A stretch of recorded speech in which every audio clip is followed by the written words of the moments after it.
अस्सलामु अलैकुम वरहमतुल्लाहि वबरकातुहू। बिस्मिल्लाहिर्रहमानिर्रहीम। ऐं उहो वक़्तु बि यादि करियो जॾहिं तव्हां बदर में परेशान हाल हुआ ऐं शैतान तव्हांजी दिलि में तरह तरह जा वसवसा विझी रहियो हो। तॾहिं तव्हांजी तसल्लीअ यानी अमन सुकून ऐं इत्मीनान लाइ हुन यानी अल्लाह पंहिंजी तरफ़ां अव्हां ते गुनूदगी यानी निंड अखड़ी हालत गेर या उजराकी तारी करे छॾी ऐं अव्हां ते आसमाननि मां पाणी यानी मींहुं वसायईं त अव्हां खे उन सां पाक करे ऐं अव्हां खां शैतानी वसवसनि जी पलीती दूर करे ऐं अव्हां जी दिलनि खे मज़बूत करे ऐं उन सां अव्हां जे कदमनि खे जमाए यानी मुहक्कम करे रखे।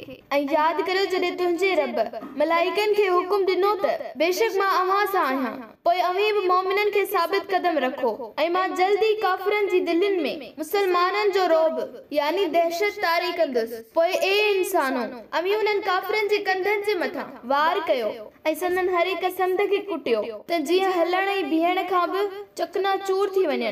इहो इन्हीअ करे हुयो छाकाणि त वाकई हुननि अल्लाह ऐं संदसि रसूल जी मुखालिफ़त कई हुई ऐं जेको बि अल्लाह ऐं संदसि रसूल जी मुखालिफ़त कंदो त पोइ उन्हीअ खे यादि रखणु घुर्जे त बेशक अल्लाह सख़्त सज़ा ॾींदड़ बि आहे। तंहिं करे ए इस्लाम जा दुश्मनो इहा अथव उन जी सज़ा, पोइ उन शिकस्त ऐं ख्वारीअ जो मज़ो चखो। बेशक काफ़िरनि लाइ आख़िरत में दोज़ख जो अज़ाब बि तयार आहे। ए ईमान वारो जॾहिं अव्हीं जंग में काफ़िरनि सां जिहाद में दू बदू यानी आमो साम्हूं थियो त उन्हनि खे पुठी ॾेई न भॼिजो ऐं जहाद में जेको उन्हीअ ॾींहुं पंहिंजी पुठी ॾेई फिरंदो सिवाइ इन जे जो हू हरफत यानी अटकल या चाल या हिकमत अमलीअ सां जंग लड़े या पंहिंजी टोलीअ सां वञी मिले, वरना जंहिं बि ईअं कयो उन्हीअ यकीनन अल्लाह जो गज़ब ऐं ॾमर ख़रीद कयो। उन्हीअ जी जाइ जहन्नम आहे ऐं उहो ॾाढो बुछड़ो मोटण जो माॻ आहे।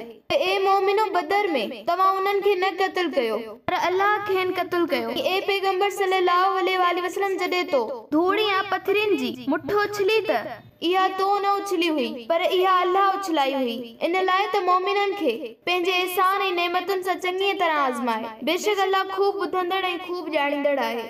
ऐं मुसलमानो इहो मामलो त अव्हां सां आहे ऐं बेशक अल्लाह काफ़िरनि जे मंसूबनि खे कमज़ोर करण वारो आहे।